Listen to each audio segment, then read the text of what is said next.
I welcome you in yet another episode of Unsung Warriors of the Civil Services.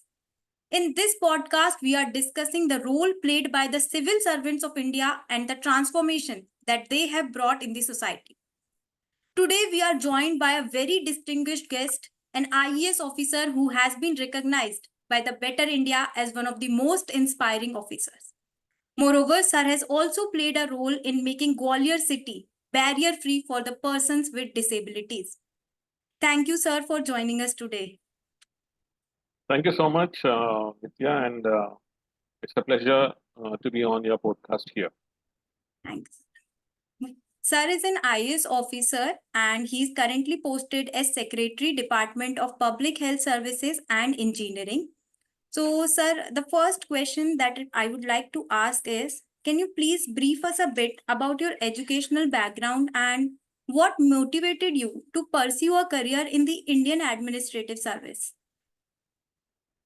I did my Bachelor of Engineering from Vasvi College of Engineering, Osmania University, Hyderabad. So I always was keen to get into the civil services. So I couldn't get into the Indian Institute of Technology (IITs) at that point of time. Then I decided that the best place to be is to be in Hyderabad for preparing for civil services, and that's how I landed up in Hyderabad. And I did my engineering, and I was the second topper of the Osmania University of Mechanical Engineering, and I was the combined topper of all the branches of Vasvi College of Engineering in Osmania University. And then immediately I cleared my Indian engineering services in the first attempt itself. But unfortunately, I couldn't clear civil services in my first attempt. So subsequently, in the 2000 exam, I cleared the prelims, mains, interview, and got into the IAS at one go. After having joined the Indian Administrative Services, I really wanted that I should have more relevant qualifications to my that will add benefit to my service. That's how I did my MA Economics later on. Okay, sir. So that was great to hear about. Now, sir, one common question that you might have come across many times as well, that is your surname Narhari. What does it exactly mean? Oh, that's a wonderful question. Thanks to my parents for actually naming me with such fabulous name. Actually, coincidentally, it was my grandfather's name as well. So I was born after a few years after the death of my grandfather. So they wanted me to be named after my grandfather. That's why I landed up with this wonderful name. So it is basic. It means Narhari. That is Hari. Hari here is Lord Vishnu in the form of Nar, human being. So this clearly also takes us to the Nrsimha Avataram of one of the 10 avatars of Lord Vishnu. So where he is a god as well as he is human. So in order to take a shape to kill the demon, Lord Vishnu has taken this particular shape. So that also indicates that Narhari is half human, half god. And that's how this name actually is to be the specific meaning of this particular name. And I believe that it very much suits your personality as well. The kind of works that you have done, if we consider them as a metaphor for demon. So you have dealt with those challenges, be it the Swachh Bharat Abhiyan, women empowerment, cleanliness campaigns, etc. So, sir, coming to your initiatives and steps that you have taken, first, I would like to talk about the Ladli Laxmi Yojna, a scheme that later on inspired the Beti Bachao, Beti Padhao, and that has been adopted by more than 15 states in the country. So, what motivated this scheme, and what do you reckon about its impact since the day it has been implemented? See, in 2006, I was posted as project director, ICDS in Women and Child Development Department, after being unceremoniously removed as the municipal commissioner of Indore from there, apparently, for the good work that I've done. So they shifted me to a post which is called a loop line post. But then at that point of time, the Honorable Chief Minister of Madhya Pradesh, uh, the WCD department also came across astonishing figures pertaining to child sex ratio after the 2001 census. 2001 census clearly mentioned that child sex ratio in Madhya Pradesh has gone down way below 900. And rampant sex determination and female peticides were talked about. The reason being sonography machines. Sonography machines were introduced in early 1990s in entire India. And the very reason why these sonography machines were used for medical purposes was to ensure that the fetus in the womb of a mother doesn't have any congenital or other kinds of issues. And if at all such kinds of issues are there, then corrective measures can be taken. But unfortunately, doctors, for their greed, and parents, for their societal, in order to escape from the societal um, reasons, they have chosen this methodology of using sonography machines as killer machines for the female fetuses. So the entire state government, the chief minister, were really disturbed by the trend that is happening, especially the child sex ratio and then the rampant use of sonography machines for negative purposes. So that is when I joined, there was a long discussion before the chief minister, uh, and that is when it was decided, why don't we actually come across with some kind of scheme, some kind of policy which shall actually take away the parents from doing this heinous thing of actually going for a sex determination and subsequently for female feticide. There was also discussion on whether at all banning sonography machines or taking tougher steps on sonography machines. But then it was the experts from that particular sector said that sonography machines are indeed useful. Just because some of the doctors are misusing doesn't mean that sonography machines can be banned. So we need to come across a solution which which will create bit of awareness amongst the parents, society, that uh, we should not go for sex determination. We should not go for female suicide. And what kind of society it is going to be in future with lesser and lesser female children and then females, and the disturbance that it will cause for the entire society. So I was asked to prepare a document. That is when actually I took one entire year for me. I went to South Indian states like Tamil Nadu and also North Indian states like Haryana and Punjab, where this female suicide was extremely rampant. And some of the districts in that particular area had the child sex ratio fell to the extent of 400 also, wherein there were just 400 girl children for every 1,000 boy children. So these kinds of trends I have seen and I have discussed at length with uh, several policymakers. Then I also had the opportunity to go and visit Gwalior Chambal region, where subsequently I was posted as collector also later stage of life. There were many villages in that particular area which had no girl children born. So after seeing all these things, what actually is this? What actually is creating for sex determination and female feticide? So we need to find a societal solution for a societal problem. So can an incentive wherein the birth of girl children is not a pain, but it is a boon. Girl children, the need for girl children. If a girl child is born, she is not a boj on the family, on the parents, but then she is important human resource for the entire family and society.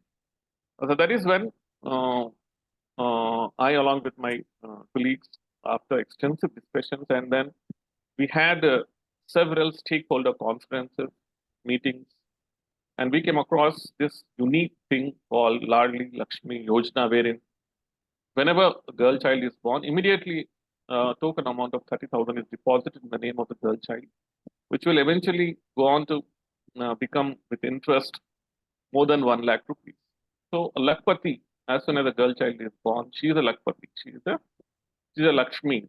That's how it should be welcomed into. And then the scheme was finally uh, given extensive uh, final touches, and then was rolled out on April 1st, 2007. And I'm very happy that I was part of the entire drafting of the scheme and launching of the scheme. And we're extremely proud that this scheme has actually um, uh, got its desired results. And after about 13 to 14 years of the implementation of that scheme, now we can see that from less than 900, the child sex ratio has increased to more than 950 and beyond that. So that clearly shows that there is a balance which has been created uh, with the introduction of this particular scheme. There is a definite and positive change in the minds of the society and especially the parents. And of course, I should mention here that there were tougher decisions taken by the state government also in curbing female feticide by taking tough steps on the doctors who were doing this kind of heinous sex determination. I myself, as collector, subsequently in Gwalior, later on took very tough decisions. I invoked National Security Act on quacks and on doctors who actually were doing uh, any kind of sex determination. So tougher decisions on one side, or and then introducing a policy, a document, a Yojana, a scheme which enable the parents to look at a fresh and the incentive of Ladli Laxmi Yojana actually change the mindset of the parents and the society. And now we see that more than 15 states have copied or used this particular scheme and introduced in their own state. And in throughout the country now, there is a huge reduction in female feticide. And sex determination techniques have been widely discarded, widely abhorred, widely. Um, I mean, the society has taken it very seriously that this shouldn't happen. So there is an awareness also which has come into existence, and I'm very happy that in 2015, 14-15, Honorable Prime Minister came up with the Beti Bachao, Beti Padhao scheme, and there's a special mention of the Ladli Laxmi Yojana, and there's special mention of the Hamari Ladli, the use of how to curb use of sonography machines, the Gwalior model of Hamari Ladli, was specially mentioned in that particular Beti Bachao, Beti Padhao.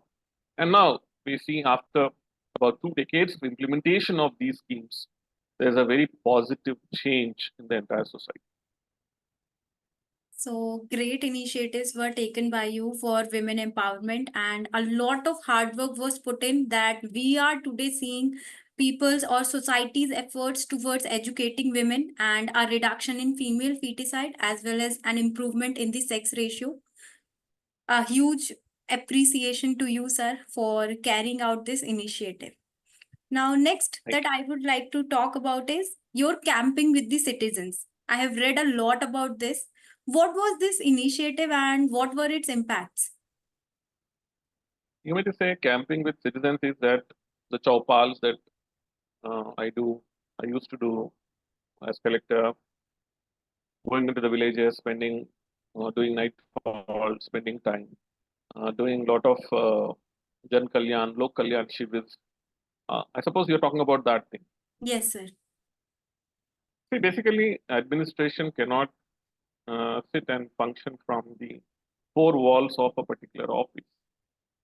Yes. Any administration has to be proactive, approachable, accessible, and also the administration, the head of the administration, the officers, senior officers, or the public representatives also, to the extent if they want to actually understand the problems of people, they want to actually understand what is going on in the field, the villages, then one has to actually move out of the cushion areas of the offices and get into the open, go into the villages, go into the field, sit with the people, understand, talk to them, understand their issues, and resolve those issues in a very amicable, in a very positive way. So my approach has always been that I need to be amongst the as an officer, as an administrator, and I keep doing this very often. Even now, as the secretary of the public health engineering, last 3 months during the summer season, I have traveled more than 20 districts, and I've been organizing Jal Chaupals. I've been talking to people about the importance of the Jal Jeevan mission, how water is how water is reaching each and every household. Har Ghar Jal is a reality because of the vast amount of resources that are being pulled in by the state and central government. But then do the people understand the value of that? So we need to have communication. So anywhere and any place in the world, if there has been any kind of revolt or uprising or misunderstanding amongst the societies and the administration, is just because of not having sufficient amount of communication between all these parties. So I would advise for future administrators and public representatives, anybody, that you need to reach out to them. You need to go and sit with them. You need to sit along with them on the ground. You need to sit along with them in their houses, in their areas. So they will be they will feel extremely elated, because whether it is administrators or public representatives, you are also carrying along with you power. So that power, where does power lie? Power doesn't lie sitting in your cushioned, air-conditioned offices and then talking about resolution, resolving. Power lies in actually moving into the people, amongst the people, sitting with the people, and then trying to resolve their issues. And when people see that the power is coming to them, coming to their doorsteps, and trying to resolve the issues, they feel extremely elated. They are very forthcoming. They will tell all their problems. They would want you to listen to your issues and get them resolved. So I feel this approach of going into the people, amongst the people, and organizing chopals, organizing night halls, organizing shivers, Lok Kalyan shivers, Jan Kalyan shivers, or Samadhan shivers, is an extremely important activity that any administrator has to compulsorily do. Okay. So what I can conclude is that to be a good administrator, you need to connect with the citizens, hear their grievances properly, and if you want to address them in a better way, you need to go at their places, etc., and understand that what they are exactly demanding. And this will also help us in formulating better schemes and in their better implementation as well. Absolutely. Okay. So, sir, next initiative that I would like to talk about is the role that you have played in the cleanliness campaigns, especially the implementation of Swachh Bharat Abhiyan in Indore. I would say this is one of the wonderful activities that I've undergone. I've been through.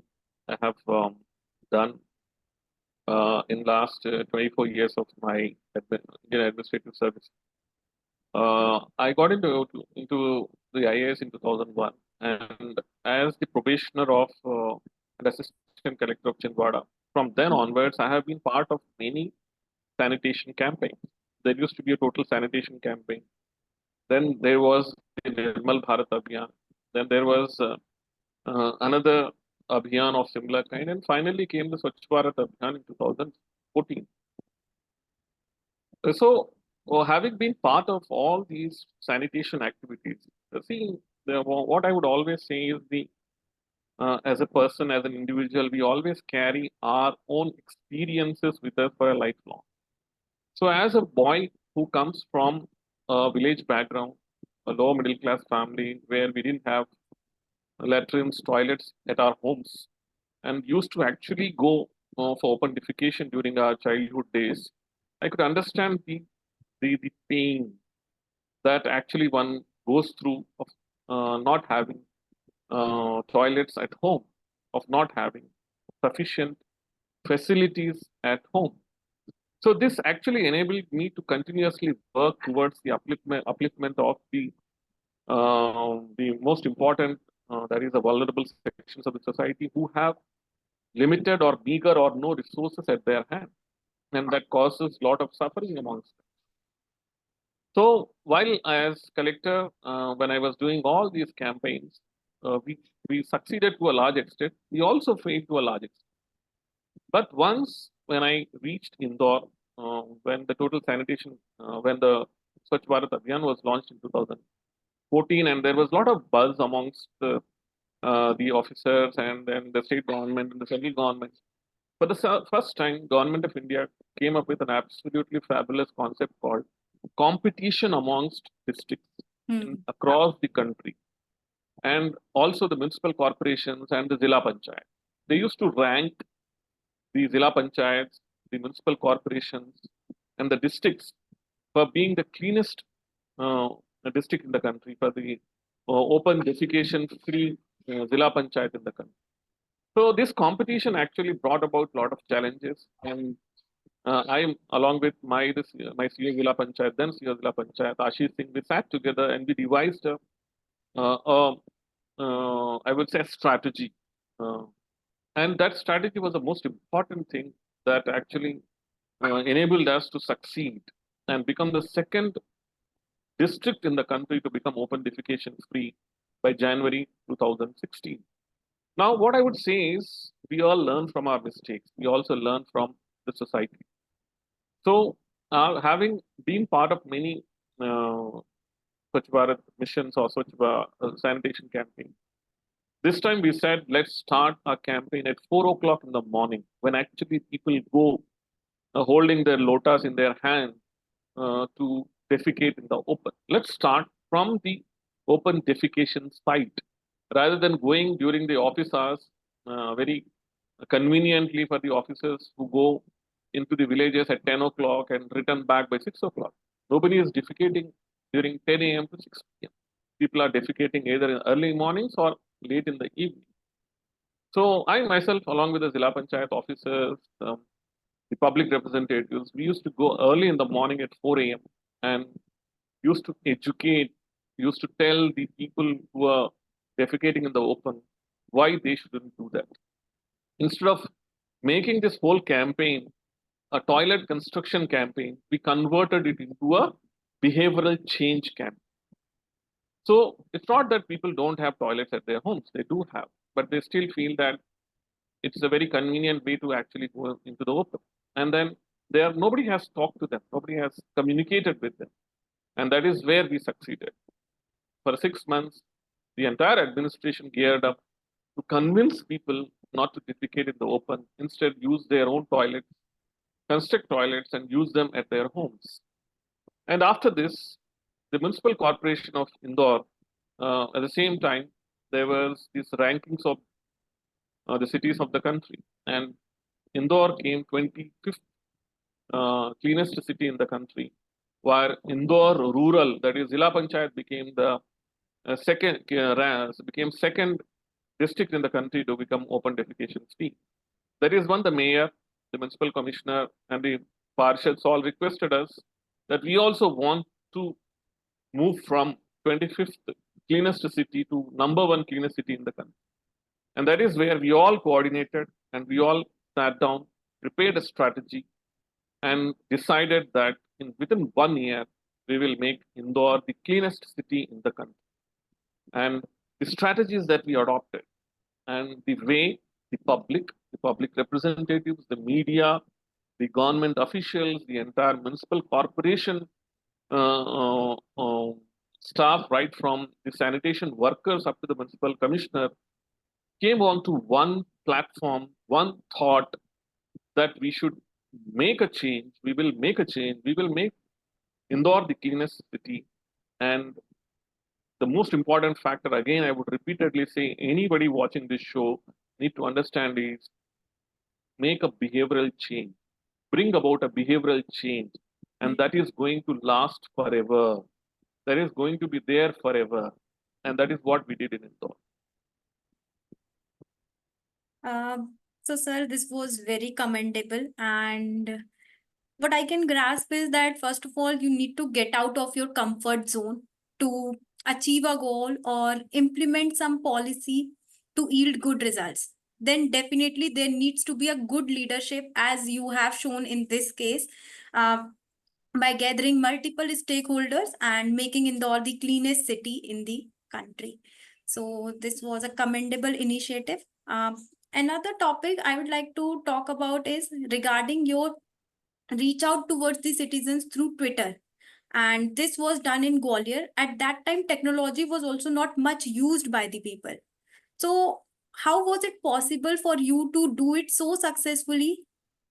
Can you please elaborate upon this? Yeah, so, see, this again also comes from the point that um, we need to reach out to the public, and we need to be available to the public, accessible to the public.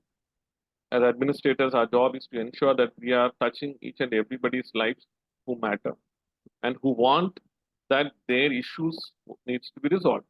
I would say not everybody wants, not everybody has issues with the administration. There are only few amongst the citizens who have problems, who have issues with the administration. They want to reach out to the collector, they want to reach out to the higher officials for the resolution of their problems. So either you come, you go to the offices and physically uh, reach out to them and tell them that I have come for with a problem, or use of technology. So that is what exactly I have done. So when I got posted as collector of Gwalior in 2000 on 31st December 2011, that is when actually Facebook was actually Facebook was becoming little popular amongst the civil society. Social media started actually getting into the hands of citizens. So that is when I decided, why not I available, why not I be approachable, accessible to the public, and that is when I started this Facebook page as Collector Gwalior, and it was a huge instant success. And people were so appreciative that our collector is available on Facebook to listen to our issues, to our problems. And what next was that whenever there was an issue which was flagged, there was a message which was flagged by the citizens onto my Facebook page. I used to uh, I used to copy that issue and send it to my officers, relevant department officers, and I used to ensure that the problem that has been mentioned by the citizen is resolved. It should not be merely that they send me a problem and I see it and I read it and I don't take an action on that. If the citizens always appreciate anything that you do in resolving their complaint, their issue, their grievance, and that is what I did. So I took their grievance very seriously and ensured that it is resolved and communicated to them. And that was a huge success. That is how use of Facebook and social media became an instant success. And seeing my initiative, many states, many administrators across the country started using Facebook, Twitter, and other social media, other mediums for interacting with the citizens and reaching out to the citizens. Yes, sir, I definitely agree. In fact, as students, as aspirants, we have been quoting such initiatives and examples in ethics paper as well. And moreover, what I can see is that the key towards your success, towards implementing these initiatives, is that you have good communication skills and you make yourself very accessible and reachable to the people. So, one more thing that Yeah, I that's what administrators have to be. You need to be either physically available, your use of technology, be available, be approachable, be reachable, going to the public. Don't sit in your offices. Going to the public, reach out to them. This is what one has to do to be recognized as a good administrator. Sir, you have come a long journey of 25 years in this great service and you are serving a great nation. Definitely, I agree that you must have come through certain challenges in this journey of 24 years. Can you elaborate on certain challenges and what was your reaction when the things were not going as planned or when the things were going so haywire?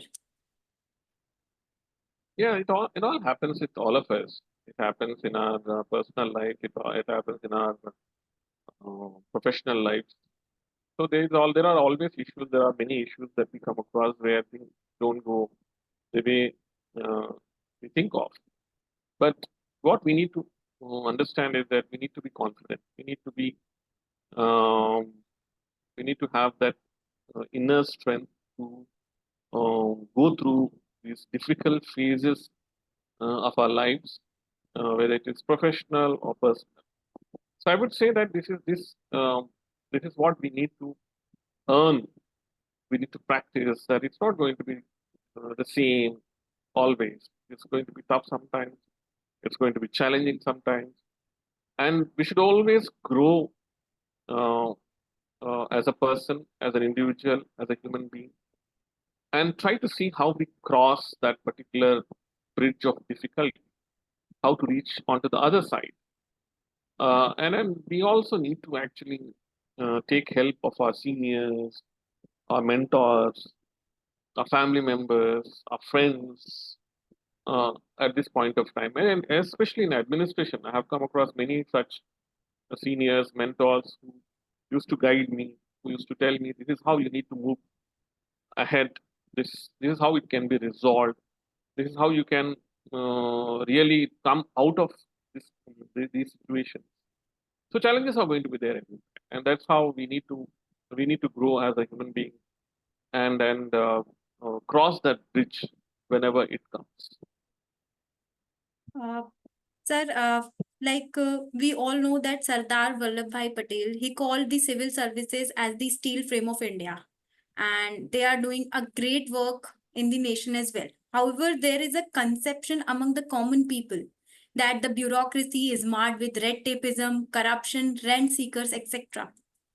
So, to what extent the bureaucracy has taken steps towards reducing this perception among the common people? I would say that I myself, having been in this service for the last 24 years, can say that to a large extent the so-called red tapeism is fading away with more and more uh, technology, with more and more technology being used in the government, especially I would say today. Earlier, there used to be very meager ways where people used to approach the government officers or higher officers. Now, with the advent of technology, you can write a mail, you can call upon a helpline number, you can write on social media. So there are many ways in which you can ensure that your grievance is redressed, you are heard. And I can say that in Madhya Pradesh alone, we have seen that the to a large extent, the governance has become simplified. The governance has become more and more accessible. More and more government officers hear the problems of people and resolve them. And uh, I would say that as citizens, also, we should be more and more aware of our rights and uh, responsibility. I would say rights. And one should not hesitate from writing to the highest officers if you are in a problem, if you are in a situation where you feel that you are not being heard. I Yes. feel that is what we should do as citizens. Even I myself as a citizen, if I whenever I'm traveling, whenever I'm um, finding somewhere or the other there are things not in order, I write myself as a citizen to the different officers that you need to correct these things, you need to take care of these things. These are the problems that I come across. So don't be a mute spectator if you actually come across problems. If you come across red tapeism, if you come across corruption, if you come across if you feel that you are not being heard. And I'm sure that with the advent of technology, more and more technologies are enabling us to actually reach out to the highest officers possible. And with social media, I would say social media is a great um, disruption in a way, whereas it has enabled the citizen to become more vociferous. It has given voice to the voiceless, where you can express, you can just instantly with your own mobile, you can take out these screenshots or videos and send it across and create a buzz amongst the media. So I would say that things are changing, and we will enable more and more things to change together. So, a message to all the citizens that the bureaucracy is doing its part, working day and night, and thinking about unique and innovative ideas to address your grievances to serve you in a better way. Now, it is upon you to do your duty as well and become more aware about your rights and responsibilities and raise your voice against anything that goes wrong. You can always reach out to the highest officers in the country. Uh, Sir, can you elaborate upon some of your initiatives which you have taken to foster transparency and accountability? Most importantly, I always, I any kind of letter that I receive, any kind of social media message that I receive, I always respond very seriously. And it need not be only from officers of big officers or prominent officers. It can be from any citizen of the country. I would say I myself being approachable. That's what I mentioned to you. As I'm throughout the discussion, I have mentioned that um, accessibility and being approachable, communicating with the citizens is itself a way of actually resolving people's issues, ensuring red tapeism is brought down, corruption is brought down, ensuring that problems or grievances of the citizens are resolved. More importantly, taking each and every citizen very serious. That is what one has to do. Prima facie, we should take the grievance of the citizen on the face value itself. We should not be judgmental whether I should take this particular application seriously or not. So this is what I have been teaching, telling, and actually translating and actually telling my junior officers on a regular basis that each and every application of the citizen must be resolved at any cost and intimated to the citizen.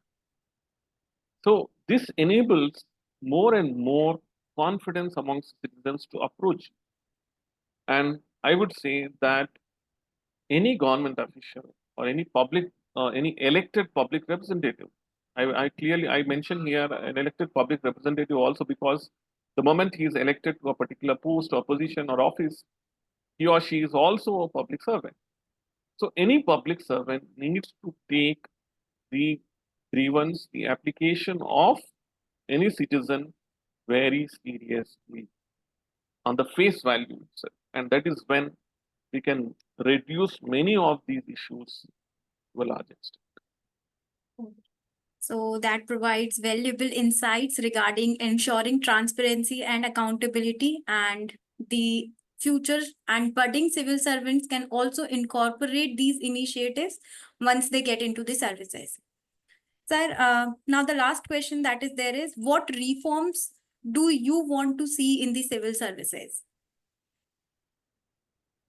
See, I'm nobody to recommend actually reforms in civil service, but what I can surely say is that we need to have um, what Honorable Prime Minister Narendra Modi talks about is being a karma yogi.